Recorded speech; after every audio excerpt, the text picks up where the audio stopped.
चलो fine.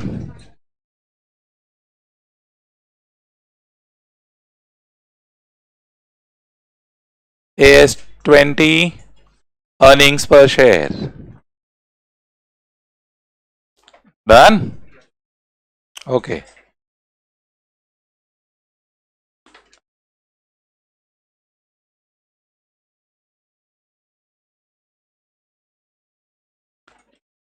Start करें।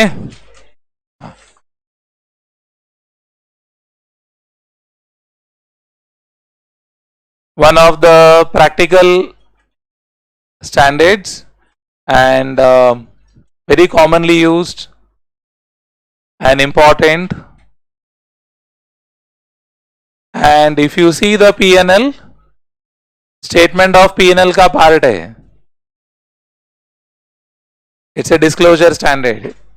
अब अपना फाइनल अकाउंट्स निकालो, वहां पर स्टेटमेंट ऑफ P&L देखो, उसमें लास्ट लाइन में क्या लिखा है, अर्निंग्स पर शेयर। चलो देखो, भरोसा क्या करने का, इतना लेजी है ना। हाँ होएगा, अर्निंग्स पर शेयर रहेगा, हाँ रहेगा। Statement of that is preparation financial statement करके रहेगा ना, प्रिपरेशन ऑफ फाइनेंशियल स्टेटमेंट। हाँ पेज 341, पेज 341 41 में बैलेंस शीट है, एंड पेज 344 में चले जाइए, उसमें point number 14 and point number 15 मिला क्या। पॉइंट नंबर 15 क्या लिखा है वहां पर, earnings per share basic diluted. तो it's a part of your P&L statement, disclosure standard है, मतलब it is a part of your presentation which is to be done in the statement of P&L। मतलब इसका plus minus नहीं होता है, P&L को impact नहीं करता है, मतलब इसका असर P&L में नहीं, मतलब P&L में प्रॉफिट नहीं बढ़ेगा, मतलब इसका पोजीशनिंग से प्रॉफिट लॉस में फर्क नहीं आएगा, हाई बैलेंस शीट में कोई एसेट लायबिलिटी में फर्क पड़ेगा। So it is not going to impact the P&L nor it is going to impact the asset and liability, but it will be part of a disclosure which has to be done in the P&L। तो P&L जब बनाओगे तो वहां पर एक disclosure लगेगा कि आपका कंपनी का EPS क्या है, एंड EPS का calculation being difficult, it is not mandatory for all the companies, मतलब सब कंपनी को EPS करने का जरूरत नहीं है, मतलब every company need not do EPS calculations. जैसा AS22, व्हाट वाज AS22, इतना मेमोरी लैप्स रहेगा तो कैसा होगा। अभी दो इसके AS7 के पहले हमने 22 ही किया था, तो मैं पूछ रहा हूँ AS22 क्या है, आप सोच रहे हैं अकाउंटिंग फॉर टैक्सेस है ना। हाँ, तो accounting for taxes on income है AS22, so AS22 is also not mandatory for all, because again it's a tough calculation. So वैसे 20 is also not mandatory for all, a very selected standard, but very important and practical। Why important and practical? Because EPS जो है is a very important connecting number between the company and the investors। Company और investor का connecting link है। कोई भी investor है, उसको पैसे लगाना है, एकदम बेसिक चीज जो चेक करता है that is EPS, very very basic investor, I am talking of a very small level investor जो है, उसको भी अगर पैसे लगाना है तो सबसे पहला वही चेक करेगा कि कंपनी का EPS क्या है। क्यों EPS क्या है? Because it represents the earnings per share. तो कंपनी का EPS ज्यादा है तो अर्निंग्स पर शेयर ज्यादा है। द कंपनी का rate of earning per share will be very high. तो जो भी कंपनीज का शेयर प्राइस बहुत ज्यादा है, तो many of the companies you will find will have a very strong EPS. तो आपका जो मार्केट प्राइस है, as I don't know if you remember and recall or not, if you want to find out the market price of any share, market price of A share ढूंढना है तो दो चीज लगती है, एक ईपीएस और दूसरा पी रेशियो। दूसरा P ratio, the P ratio of the company. तो ये जो है, this is in control of the company, मतलब ये कंपनी के हाथ में है। और ये जो है ये इंडस्ट्री बेस्ड है, ये इंडस्ट्री बेस्ड है। सुन रहे आप? Because PE will not be the same for all the industries. The industries which are very high growth industry में the P ratio will be very high. तो इसलिए मालूम पड़ा एक कंपनी है एकदम स्लो ग्रोथ में है और एक कंपनी है वो हाई ग्रोथ इंडस्ट्री में है। भले ही दोनों का ईपीएस सेम रहेगा, इसका भी ईपीएस 20 है, इसका भी ईपीएस 20 है, लेकिन मालूम पड़ा शेयर प्राइस दोनों का अलग अलग है। एक का शेयर प्राइस मालूम पड़ा, इसका मार्केट शेयर का जो प्राइस है, मार्केट प्राइस जो है इसका मालूम पड़ा 2000 है और इसका मार्केट प्राइस मालूम पड़ा 200 है, जबकि ईपीएस दोनों का सेम है। क्यों? Because one is in a very high growth industry, fast doubling. Like IT industries जो है, they have a very fast growth. तो IT industries have a very fast growth, तो उनका जो मार्जिन्स है बहुत ज्यादा रहता है। तो मार्जिन्स बीइंग हायर, तो मालूम पड़ा उनका पी रेशियो 100 का है, तो 100 into 100, 2000 रुपए का प्राइस हो गया। बट एक कंजर्वेटिव इंडस्ट्री जो है, may be like some industry with very slow growth, like suppose you take an example of somebody like cement.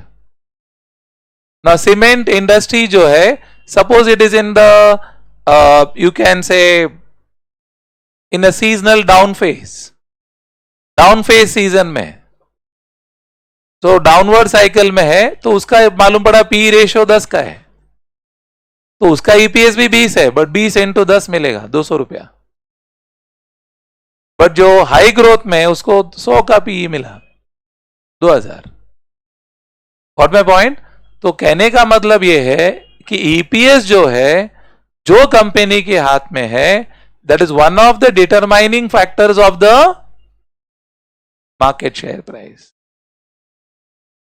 तो जो भी बड़े बड़े इन्वेस्टर्स हैं, उनका एक बहुत बड़ा ट्रैकिंग फैक्टर रहता है।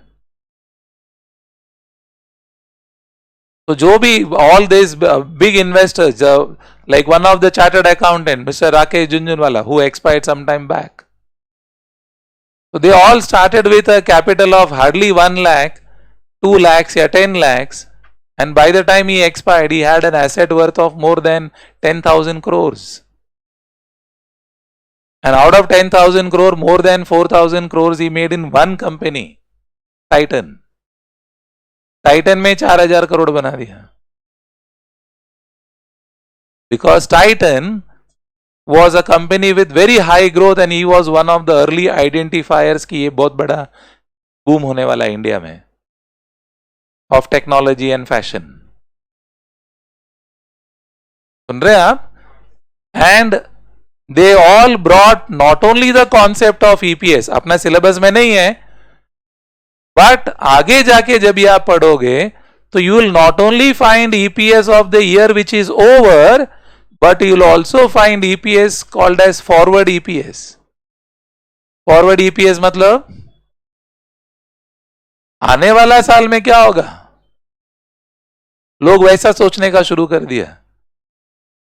अभी साल खत्म हुआ 2025 financial year 24-25, but people have started talking of ये कंपनी का ईपीएस इन द ईयर 27 में क्या होगा, 28 में क्या होगा.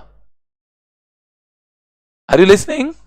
That is forward EPS. वो कैलकुलेशन आपके बुक्स में नहीं है, बट एक अंडरस्टैंडिंग रखो कि वो कंसेप्ट इतना पावरफुल है.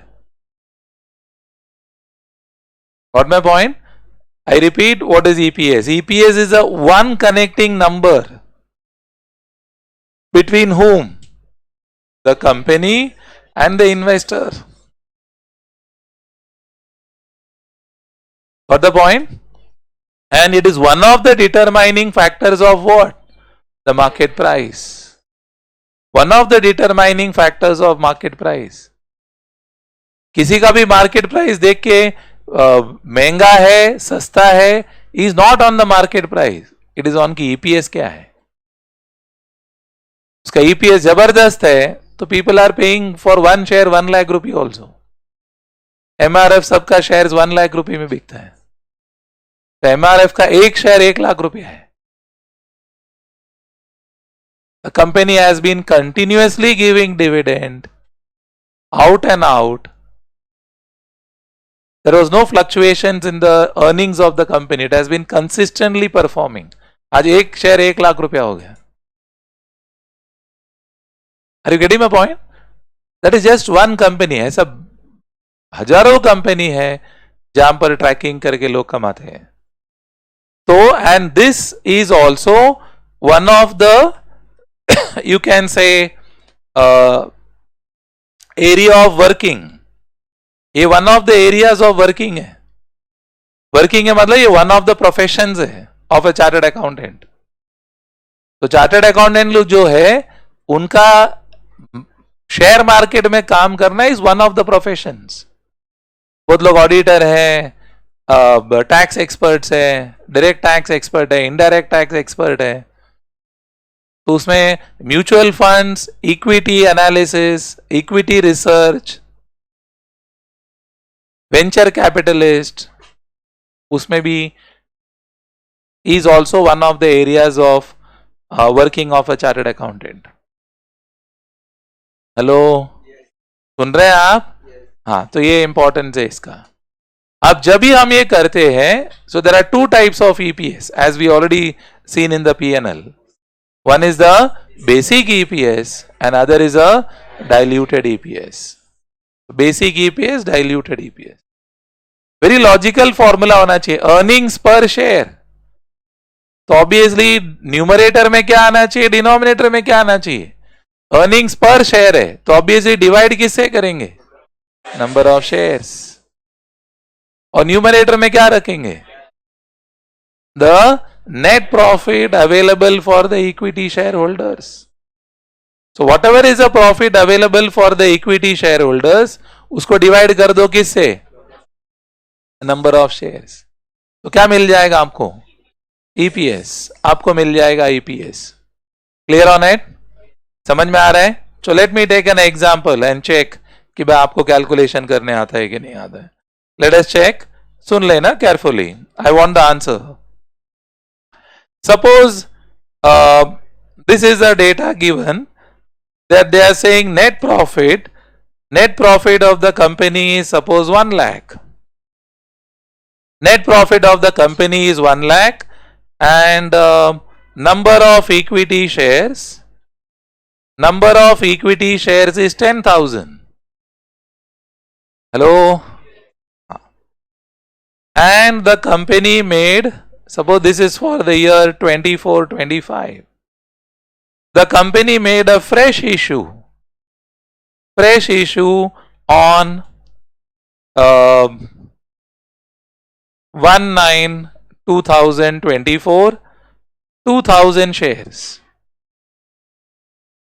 तो कंपनी का ईपीएस क्या होना चाहिए? You can use calculator, no stylish.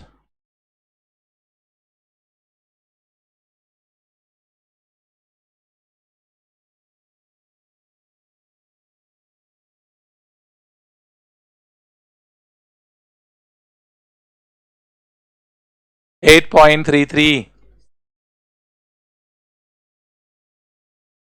How many getting 8.33? And how many say that is wrong? Nobody. कैसा किया 8.33? 1 lakh divided by? Huh? Wrong answer.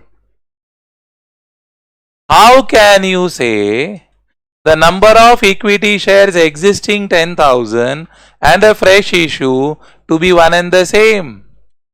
How they will have equal stake on the profit? मैं जूना share holder है, ये नया बच्चू लोग अभी आया है, आप बोलते हैं बांटते वक्त सबको सेम बांटेगा,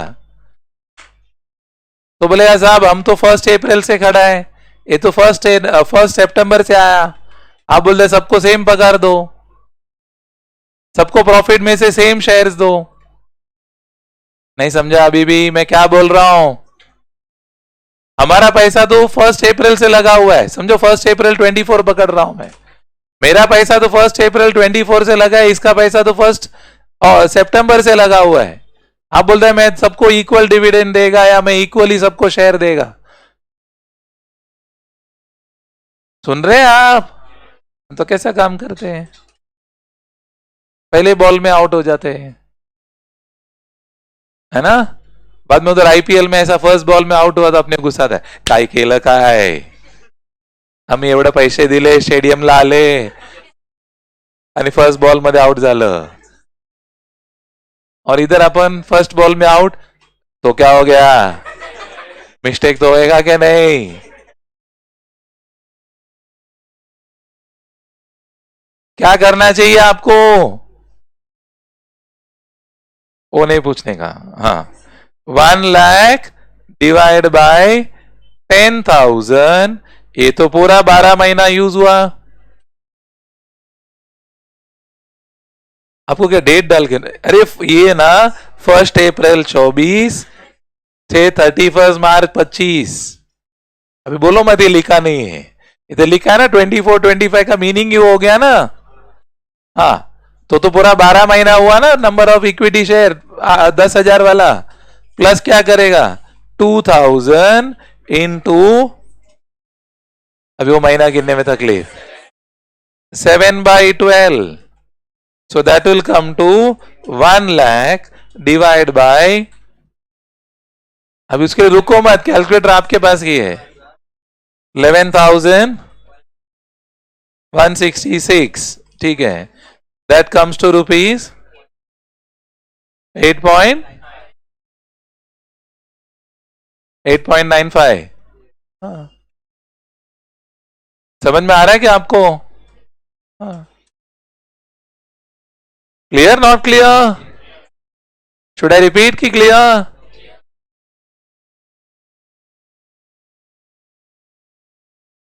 गॉट माय पॉइंट? नहीं, मैं चेंज करने वाला हूं क्वेश्चन. हाँ, इधर ही आउट हो गया तो मैं अभी वापस थोड़ा ब्रिजिंग किया है, वापस लेवल 2 में जाऊंगा तो आप बोले नहीं तेज कर लेना है, इसलिए अभी पूछ रहा, पहले ये लेवल 1 क्लियर करो तो अपन लेवल 2 का बात करते हैं. मैं फिर वापस नहीं आएगा लेवल 1 में, मैं पहले ही बोल रहा हूं, फिर आपको गुस्सा आएगा, ऐसा थोड़ी होता है. अरे कैसा होता है, मैं बार बार पूछ रहा है, आप तब तुम बताते नहीं हो. ये क्लियर है? क्यों 12/12 किया मालूम पड़ा? क्योंकि इसका पैसा कब से लगा हुआ है, 1 अप्रैल से टिल 31 मार्च, 12 महीना वापरा ना, और इसका पैसा कब से वापर रहे हैं, 1 सितंबर से कब तक, 31 मार्च. तो सितंबर, अक्टूबर, नवंबर, दिसंबर तक 4 महीना, उधर 3 महीना, 7 महीना हो गया ना, इंटू 7/12. Clarity proper? फाइन. हाँ बोलो ऐसा, हाँ खत्म कर दो. हाँ, डिविडेंड देते वक्त सबको इक्वली देते हैं, जरूरी नहीं है. It can, dividend can be also given on a pro rata basis. What is the pro rata basis? जब ये राइट शेयर्स इशू करते हैं, that time the company will announce, since the rights we are issuing on 1 सितंबर, your dividend will be proportionate to the number of months for which your money is invested. If nothing is said, then the company is broad based and says I'll give dividend to everybody, but technically speaking the funds are not with me. What my point? हाँ हाँ बोलिए. सो एक minute. सो ये earnings निकालते वक्त तो compulsory है. क्यों कंपलसरी है? फंड अर्निंग्स पर शेयर बोल रहा है ना. पर शेयर मतलब मेरा 1 रुपया, समझो ना, एक शेयर 1 रुपए का है, तो मेरा 1 रुपया कितना महीना लगा है? 7 महीना ही लगा है. तो मेरा अर्निंग 7 महीने के हिसाब से होना चाहिए. तुम 12 महीने के हिसाब से नहीं कर सकते. हेलो. 1 रुपया अगर 12 महीना काम कर रहा है तो समझो ना 12 चपाती प्रोड्यूस किया. अभी 7 महीने में पैसा लगा है तो 7 चपाती प्रोड्यूस हुआ है. तो यू कहना अरे ऐसा कैसा हो गया? अरे बिकॉज 7 महीना ही काम किया है, 7 महीने ही पैसा लगा है. So you cannot say inefficient utilization of capital. It was employed for 7 months, we produce 7 units. There it was employed for 12 months, so we produce 12 units. Hello? It is efficiency of the capital, no? मैं dividend कैसे भी दूं, but मुझे मेरा capital efficiency देखना है. वो क्या चेक कर रहे हैं? कंपनी ने पैसे को कितनी अच्छी तरह से यूज किया है. तो हम कंपनी को बोलेगा तू कुल मिला के 12,000 रुपया यूज किया. कंपनी बोलेगा 12,000 मैंने यूज किया ही नहीं. मैंने 12,000 यूज ही नहीं किया, मैंने सिर्फ 11,000 और यूज किया है. समझा क्या आपको? ए फाइट क्या हो रहा है? Is asking the reason with respect to dividend. Dividend is my choice, but somebody questioning me on capital utilization, so nobody can say I utilized 12,000. That I will not allow. I'll say I utilized only 11,000 odd, not 12,000. आपको समझ में आ रहा है क्या? हाँ, तो you have to think. That's why I'm asking. It's not the question of plus minus. You have to be conceptually clear. आगे बढ़े. हाँ, चलो इसमें ही चेंज करते हैं. On 1st January 25, buyback of 500 shares. Data remains the same. बाकी सब data same है.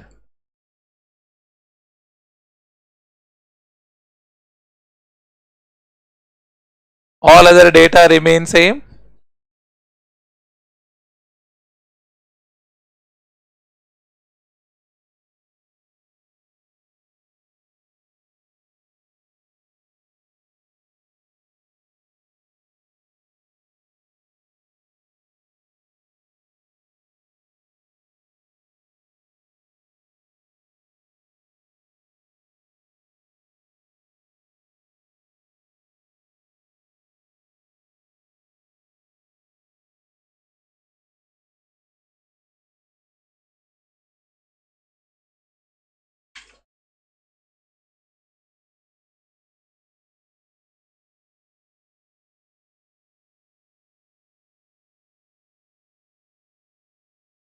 हाँ बोलो.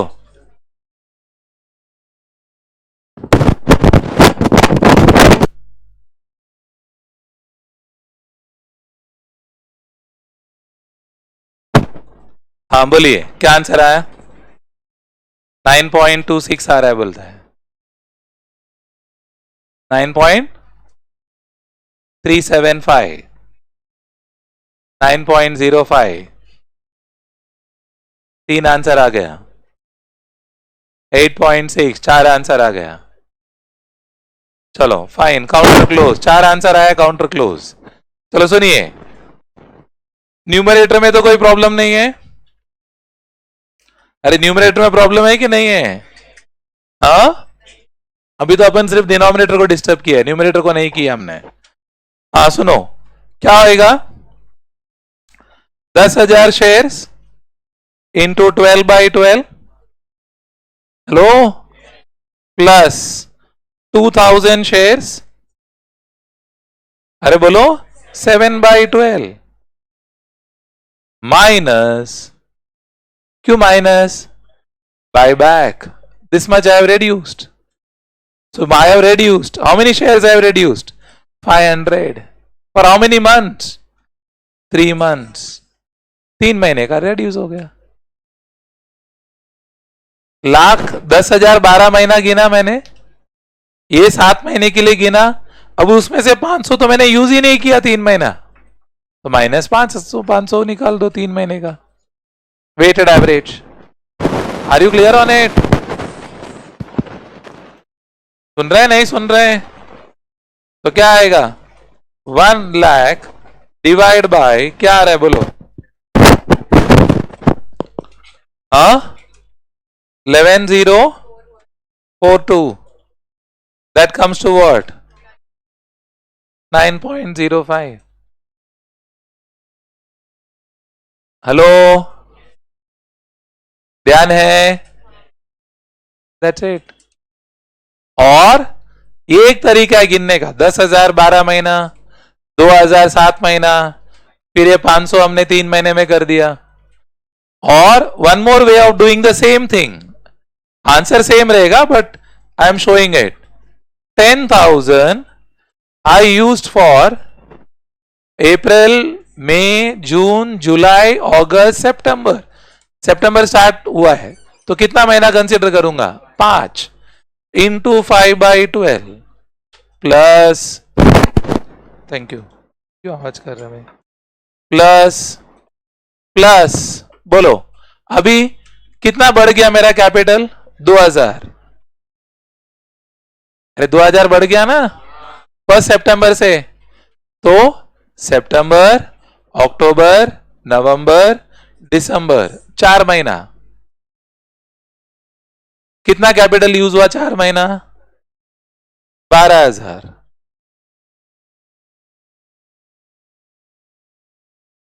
अरे क्या हो गया? अप्रैल मई जून जुलाई अगस्त, हमें काउंटिंग राइट? हाँ, तो ऐसा एकदम शक से क्या देख रहे हैं? हाँ, फिर उसके बाद क्या? सितंबर अक्टूबर नवंबर दिसंबर। क्यों दिसंबर में रुक गया मैं? जैन में बाय बाय है, मैं कहां रुक रहा हूं? जहां पर कुछ इवेंट है, फ्रेश इशू है, रुक गया, बाय बाय है रुक गया, कोई भी चेंज है रुक गया। तो प्लस 12,000 यूज किया 4 महीना, प्लस कितना चला गया अभी? 500, तो कितना हुआ? 11,500। कौन सा महीना यूज किया? जैन फेब मार्च, तो इंटू 3/12 ऐसे कर दो तो भी सेम आंसर आना चाहिए। Are we communicating? सेम आ रहा है कि नहीं आ रहा है? हाँ हाँ, got my point? You do it any ways, you do it end to end तो भी चलेगा, इवेंट पे रुका दो तो भी चलेगा, सेम आंसर आएगा। Now I have taken both the methods। ICI का कुछ क्वेश्चन वैसे किए हुए हैं, कुछ क्वेश्चन ऐसा किया हुआ है, तो you should not be confused। अरे which one should I use? Use anything, it's okay। Got my point? This is cumulative, मतलब end to end। 10,000 पूरा 12 महीना, चेंज हुआ additional. Got it? Whatever you are comfortable, use it, no problem। Answer will be the same. अगर आपका answer same नहीं आ रहा है तो आप गलत कर रहे हैं। देन डोंट जस्टिफाई मेथड, नहीं नहीं मैं अलग मेथड से किया ना इसलिए अलग आ रहा है। अलग नहीं आ रहा है, आपका थिंकिंग गलत है। Got it? क्लैरिटी है? सिर्फ डिनोमिनेटर का खेल खेल रहे हैं हम अभी। तो फ्रेश इशू है ऐड कर दो, बाय बैक है माइनस कर दो। Clear? Then there will be bonus rights, वो मैं बाद में डिस्कस करूंगा, पर ये इधर तक क्लियर है क्या? That is the meaning of it. Any question still here? Fine. अभी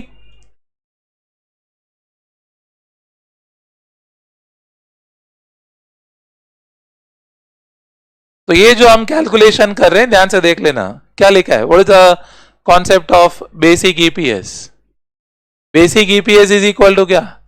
net profit attributed to equity share holders after preference dividend upon weighted average number of, इसको क्या बोलते हैं, wanes, weighted average number of equity shares. ये word आप exam में use कर सकते हो डायरेक्टली या पूरा भी लिख सकते हो, बट फॉर्मूला में लिखना जरूरी है। तो मतलब आप नंबर ऑफ इक्विटी शेयर नहीं लिखोगे, क्या लिखोगे, वेटेड एवरेज नंबर ऑफ, किसका weights, who is playing the role of weights, months, the period is playing the role of weights, period is playing the role of weights, that is why it is weighted average of number of equity shares। And यहां पर ध्यान रखना है, it is should be profit after providing preference dividend. Preference dividend निकल minus करने के बाद ही equity share holder का पैसा आएगा। Proper confusion, fine. लेवल 3 1 2 तक क्लियर है कि मैं कुछ हेल्प चाहिए? हाँ चेंज कर रहा हूं मैं data.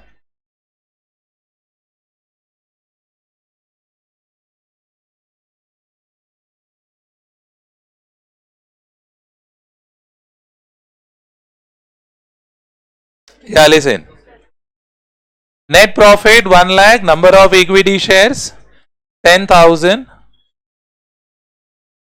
Face value ₹10, face value ₹10, fully paid up, face value ₹10, paid up ₹7, बस उतना ही। नहीं कंडीशन चाहिए तो मैं डाल देता हूं। हाँ कंफ्यूज रहते हैं, हाँ ना, आपसे हाँ ना सुनना एक बड़ा तकलीफ है। और कंडीशन चाहिए? हाँ क्या है, either you say no, we'll finish this first, then we'll add on. Let's be clear.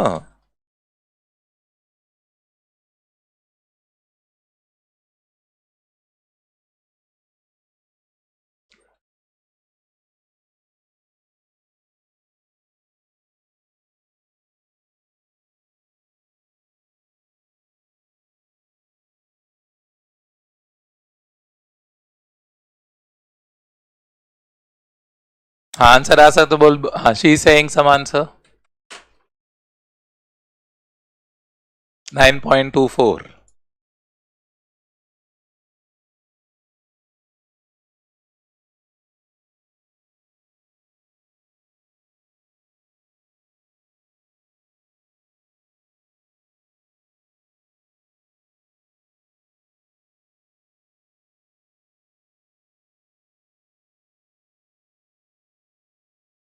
इसका लेक्चर है आपका अभी एफएम का? हाँ बोल बेटा। 9.24।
ओके कितना आया बोलो? 9.24 सबको आ रहा है, इसको अलग आ रहा है बोलते हैं। 8.95 आ रहा है, और बाकी सबको सेम आया? हाँ चेक कर लो what's the right answer and what not. सुनो 1 लाख न्यूमरेटर तो पक्का है ना? हेलो हाँ हैप्पी रहो, न्यूमरेटर बराबर है, उसमें भी बहुत सारा चेंजेस है बट अभी उसको हमने टच नहीं किया है, हम एक ही खेल खेल रहे हैं. तो ये क्या आएगा 10,000 इंटू 12/12. हेलो इंटू 10/10 भाई 10/10 फुल्ली पेड अप क्योंकि इधर पेड अप का प्रॉब्लम है. प्लस 2000 इंटू क्या 7/12 है ना. सितंबर टू दिसंबर इस 4 महीना प्लस 3 महीना उधर इंटू क्या 7/10 इंटू 7/10. क्यों 7/10? only 70% I got, so my capital employed is only 70% of that. Capital employed 70% ही हुआ ना. इसका पूरा 10,000 आया लेकिन इसका तो 2,000 में 70% ही पेड है तो 1,400 ही आया. Hello that's a meaning. तो क्या आ जाएगा 1 लाख डिवाइड बाय क्या आ जाएगा 108,816. तो क्या आ जाएगा आंसर 24. क्लैरिटी कैसा खेलने का समझ में आ रहा है क्या? Proper fine. रीड कर लो फटाफट.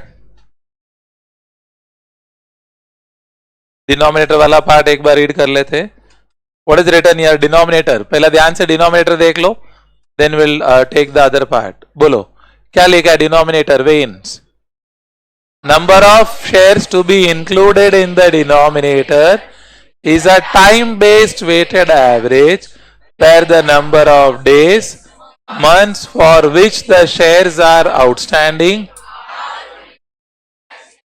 What is the meaning of why they are using the word outstanding? Outstanding matlab that much the company has to give back. Outstanding shares मतलब क्या उतना इश्यू हो चुका है उतना लायबिलिटी अपने सर पे है. शेयर इशू किया उसका मतलब समझते हैं ना उतना लायबिलिटी है ना अपने सर पे. हाँ उसके लिए आउटस्टैंडिंग वर्ड यूज कर रहे हैं.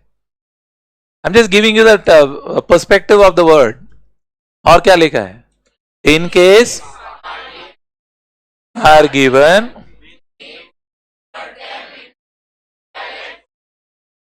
कैसा किया मालूम पड़ा ना 7 rupees out of 10 7/10 10 out of 10 10/10. इसलिए हैबिट रखने का मंथ्स डालने का. जब भी मंथ्स का इशू है तो मंथ्स डालने का हैबिट रखो तो अपने आप नेक्स्ट में भी मंथ आ जाएगा. पेड अप का इशू है तो 10/10 डाल दो तो क्लैरिटी रहेगा. उधर से ही क्लैरिटी आ जाएगा कि इधर 10/10 है तो आपका थॉट प्रोसेस बहुत क्लियर रहेगा. हेलो तो that will make things easier for you. Clear fine. तो next time will write this कि लिखना है आपको next time. Thank you. That we are very clear when we want a break. There is no confusion.